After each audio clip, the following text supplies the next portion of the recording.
Dando continuidade ao capítulo 13 de João, vamos ler hoje do versículo 18 ao 30. Não falo de todos vós, eu bem sei os que eu tenho escolhido, mas para que se cumpra a Escritura, o que come o pão comigo levantou contra mim o seu calcanhar.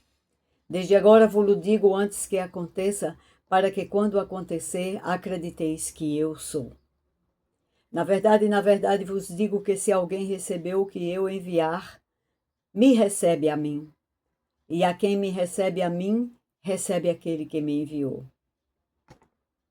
Tendo Jesus dito isso, turbou-se em espírito e afirmou, dizendo: na verdade vos digo que um de vós me há de trair. Então os discípulos olhavam uns para os outros, sem saberem de quem ele falava. Ora, um dos discípulos, aquele a quem Jesus amava, estava reclinado no seio de Jesus. Então Simão Pedro fez sinal a este para que perguntasse quem era aquele de quem ele falava. E inclinando-se ele sobre o peito de Jesus, disse-lhe: Senhor, quem é? Jesus respondeu: é aquele a quem eu der o bocado molhado. E molhando o bocado, o deu a Judas Iscariotes, filho de Simão. E após o bocado, entrou nele Satanás. Disse, pois, Jesus: o que fazes, faze-o depressa. E nenhum dos que estavam assentados à mesa compreendeu a que propósito lhe dissera isso. Porque, como Judas tinha a bolsa, pensavam alguns que Jesus lhe tinha dito: compra o que nos é necessário para a festa, ou que desse alguma coisa aos pobres. E tendo Judas tomado o bocado, saiu logo, e era já noite.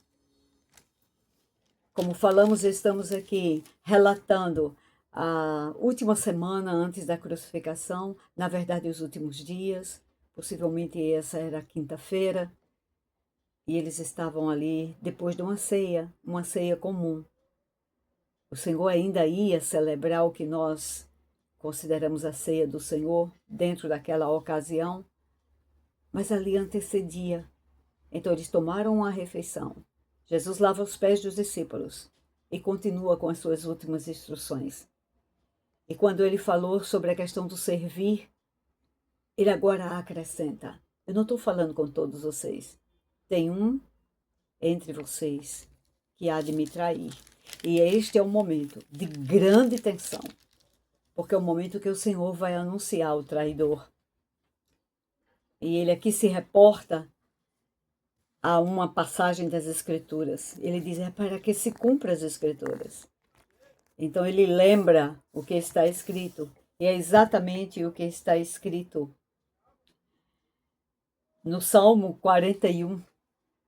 É o Salmo 41 que ele está lembrando aqui. Salmo 41, versículo 19, fala exatamente isso. Podemos ler essa passagem para que a gente possa compreender exatamente o que Jesus estava falando nesse momento. Salmo 41, versículo 9, diz assim: até o meu próprio amigo íntimo, em quem eu tanto confiava, que comia do meu pão, levantou contra mim o seu calcanhar. Esta é a passagem que o Senhor está lembrando aqui, nesse momento. E então ele afirma: eu estou dizendo isso para que vocês saibam que eu sou. Então o Senhor tem um cuidado ali de dar essas instruções, mas também de alimentar a fé dos discípulos. Esse eu sou é um eco da identidade de Deus, quando Deus se revela para Moisés, e está ecoando nas Escrituras a identidade de Deus, o grande eu sou. E o Senhor fala aqui neste momento. Então, para Deus, nada é surpresa. Jesus já sabia de tudo.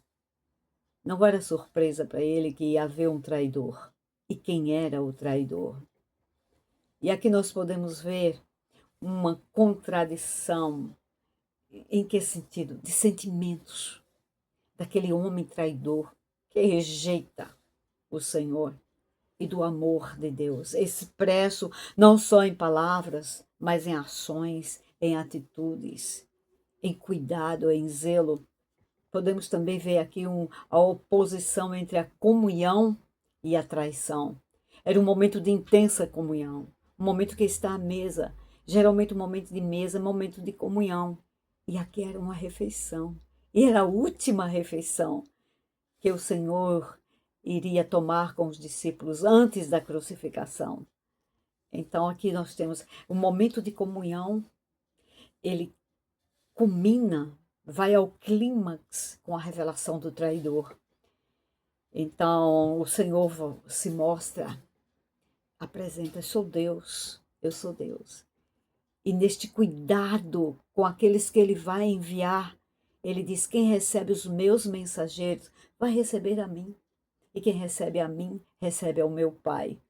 Ele aqui expressa mais uma vez essa conexão entre pai e filho. E agora acrescentou os mensageiros das boas novas, aqueles que iriam dar continuidade ao seu ministério. É um momento de transição. E aquele momento era de grandes emoções. Então, o Senhor se emociona profundamente.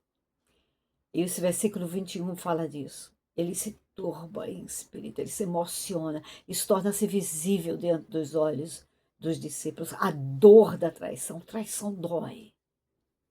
Traição dói muito. A dor da alma. A dor da alma é maior que a dor física. É aquela dor da traição, um momento de forte carga emocional, quando ele abre os lábios e fala claramente: um de vós há de me trair. E os discípulos não entenderam, eles não compreenderam. Nós podemos ver aqui a falta de entendimento deles, como homens naturais, dentro de um ambiente de tanta harmonia, que é um ambiente que se reflete aqui pela intimidade que eles tinham uns com os outros. Como que alguém poderia trair e trair o mestre, que tem expressado tanto cuidado, tanto amor, de palavras de vida eterna, que fala da salvação, da redenção, o Messias prometido. Isso era incompreensível para eles. Eles não podiam entender, eles não entendiam o plano de salvação na sua totalidade. Eles não entendiam. Então essa tensão, causa uma surpresa. E é um momento de incerteza, um momento de buscar a verdade, de curiosidade. E essa curiosidade foi despertada entre os discípulos. Versículo 23 diz que havia um que reclinava a cabeça sobre o peito de Jesus. Ele era o de mais intimidade, o mais próximo do Senhor. Aquele que ouvia as batidas do seu coração. Que não só estava ouvindo as palavras, mas estava ouvindo as batidas do coração do Senhor. E Pedro, que se mostra aqui como um líder entre eles, faz sinais, usa uma linguagem não verbal. Pergunta, porque eles queriam saber quem era. Olhavam uns para os outros, achavam impossível que alguém pudesse fazer aquilo. E Pedro se apresenta assim como esse líder. Faz o sinal. Então este que reclinava a cabeça, que a tradição e todos concordam que era o próprio João, pergunta: Senhor, quem é? Quem é? E a resposta de Jesus é uma resposta de profundidade, de amor e de expressão. Apesar da dor. Porque ele diz: é aquele a quem eu der o bocado molhado. Ele pega do pão, o bocado molhado é um pedaço do pão, molhado no molhinho da carne. No molhinho. É algo que só se dava a quem mais se considerava, a pessoa a quem se amava, a quem se queria honrar. Ele molha aquele bocado. Observe a tensão do momento. e entrega para Judas. Eles sabiam entre eles que este era o hábito, era o costume, era a cultura de dar o bocado molhado, honrando a pessoa. E o Senhor aqui está honrando o seu traidor. E seria um momento de grande tensão, um momento que aquele homem pudesse cair em si, mas tudo estava programado, tudo fazia parte da agenda da redenção. Ele já estava contaminado, ele era o homem da perdição. Era aquele que era o diabo, como Jesus já tinha dito, porque ele estava debaixo daquela influência maligna. Ele pega do bocado e todos ficam sabendo quem é o traidor, Judas Iscariotes, que vinha, e aqui acrescenta-se a paternidade dele, o que dá a entender que havia uma tradição de corrupção de gerações. Ele toma o bocado e diz o versículo 27, entrou Satanás nele. Significa ele completamente debaixo de uma influência maligna. Então vem a resposta do Senhor e ela serve de comando, é uma ordem. O que tu tens que fazer, faz-o imediatamente. Faz-o depressa. Nós hoje entendemos que Jesus estava dizendo, faça. De uma forma, eu sou o Senhor, mas eu estou dando a ordem para que seja feito. Não será feito conforme a tua vontade, nem a vontade do inimigo, mas conforme a vontade do meu Pai. E ele dá a ordem, faça.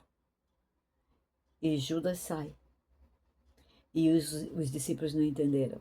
E mais uma vez aqui se mostra essa falta de entendimento dos discípulos, porque pensaram, e João declara claramente qual era o pensamento deles, porque nós já sabemos que a narrativa ela é narrada olhando para o passado, e João declara que eles pensaram assim, João é o responsável pelas finanças.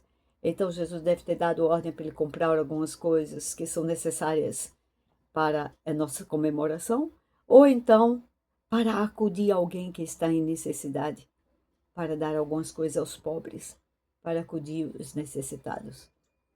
Isso mostra claramente a falta de entendimento. E mostra também uma ironia nessa interpretação, porque o que ele ia fazer é totalmente contrário de qualquer ação de amor, de compaixão, de adoração. Era exatamente o oposto. O que temos aqui é o oposto daquilo que se espera de um discípulo. Se espera de um discípulo lealdade, adoração, amor, compaixão. Era tudo que faltava ali em Judas. E ele sai, toma do bocado e sai, está escrito. Sair significa ele se retira da comunhão, ele se retira do convívio, ele se retira ele rompe com o ministério, ele rompe com tudo. Isso significa.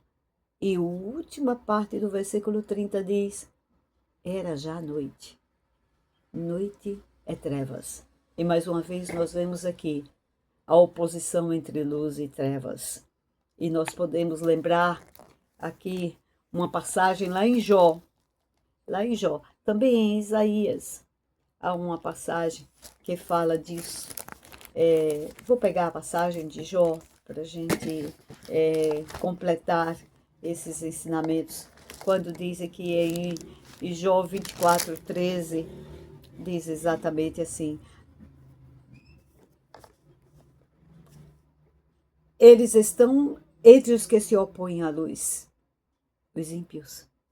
Não conhecem os seus caminhos e não permanecem nas suas veredas. Este é o caso de Judas Iscariotes e de todo aquele que se afasta de Deus.